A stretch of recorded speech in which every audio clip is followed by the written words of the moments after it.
میرے حضور کی تو کوئی بہن نہیں تھی، لیکن جب حضرت حلیمہ سعدیہ کے ہاں حضور گئے تو وہاں حضور کی ایک رضائی بہن کا تذکرہ ملتا ہے جو حضور کو لوریاں دیتی تھی، نام شیمہ تھا۔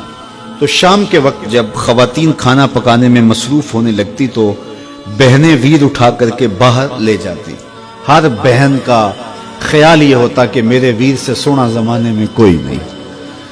کہتے ہیں خوبصورتی دیکھنے والے کی آنکھ میں ہوتی ہے، جس کے ویر کا رنگ سونا ہوتا تو وہ کہتی رنگ نہیں تو کچھ بھی نہیں ہے، اور جس کے نقوش تیکھے ہوتے تو وہ کہتی کہ رنگ کا کیا ہے، حسن تو نقوش میں ہوتا ہے۔ جس کی آنکھیں خوبصورت ہوتی وہ کہتی میرے ویر کی جھیل جیسی آنکھیں تو دیکھو۔ اب یہی بنو سعد کے محلے میں ہوتا، بچیاں اپنے ویر اٹھا کے لے آتی، ایک کہتی میرے ویر ورگا کوئی نہیں، دوسری کہتی میرے ویر جیسا نہیں۔ اتنے میں حضرت شیمہ اپنا ویر محمد اٹھا کے لے آتے اور دور سے کہتے نہیں میرا ویر بھی آ گیا، تو سب کے سر جھک جاتے، کہتے نہیں نہیں نہیں نہیں شیمہ تیرے ویر کا مقابلہ تو نہیں نا، ہم تو آپس میں بات کر رہی ہیں۔ اور پھر جب کسی بہن کے ویر کو متفقہ طور پہ ساری کہہ دیں کہ تیرا ویر ہی سونا ہے تو پھر اس کا فخر تردید نہیں ہوگا نا، پھر ان کا ذوق آسمان کو چھونے لگتا۔ ابن حشام سیرت کی سب سے پہلی کتاب، اس میں یہ واقعہ لکھا ہے کہ پھر حضرت شیمہ حضور کو اپنی آغوش میں لے کے سمیٹتی اور پھر چومتی اور پھر وہ لوری دیتی، اور وہ لوری کے لفظ بھی لکھے ہیں، ربنا ابق لنا محمدا حتی اراہ یافعا وامردا، اللہ میرے ویر محمد کو سلامت رکھنا۔ آج یہ پالنے میں بچوں کا سردار ہے، کل وہ لمحے آئے جوانوں کا بھی سردار، اور پھر جھوم جاتی اور کیا خوشی ان کی دیدنی ہوتی۔ اور پھر وہ منظر بھی آیا کہ حضور علیہ السلام مکے چلے گئے اور یہ جوان ہوئی اور پھر ان کی شادی کسی قبیلے میں ہو گئی۔ آقا کریم نے اعلان نبوت کیا، 13 سال کا وقت کٹا اور پھر حضور مدینہ شریف چلے گئے۔ جب غزوات کا سلسلہ شروع ہوا تو جس قبیلے میں شیمہ کا نکاح ہوا تھا اس قبیلے میں مسلمانوں کے ساتھ ٹکراؤ ہوا تو اللہ نے مسلمانوں کو فتح عطا کر دی۔ تو اس قبیلے کے لوگ قیدی ہو کے حضور علیہ السلام کے غلاموں کے ہاتھوں گرفتار ہیں۔ تو یہ اپنے قیدیوں کو چھڑانے کے لیے قبیلے کے سردار ایک ایک گھر سے فدیے کے لیے رقم جمع کر رہے ہیں۔ چلتے چلتے شیمہ کے گھر بھی پہنچے جو کہ ایک عمر کا حصہ گزار چکی تھی، اور جا کے کہا کہ اتنا حصہ آپ کا بھی آتا ہے۔ کہا کس لیے؟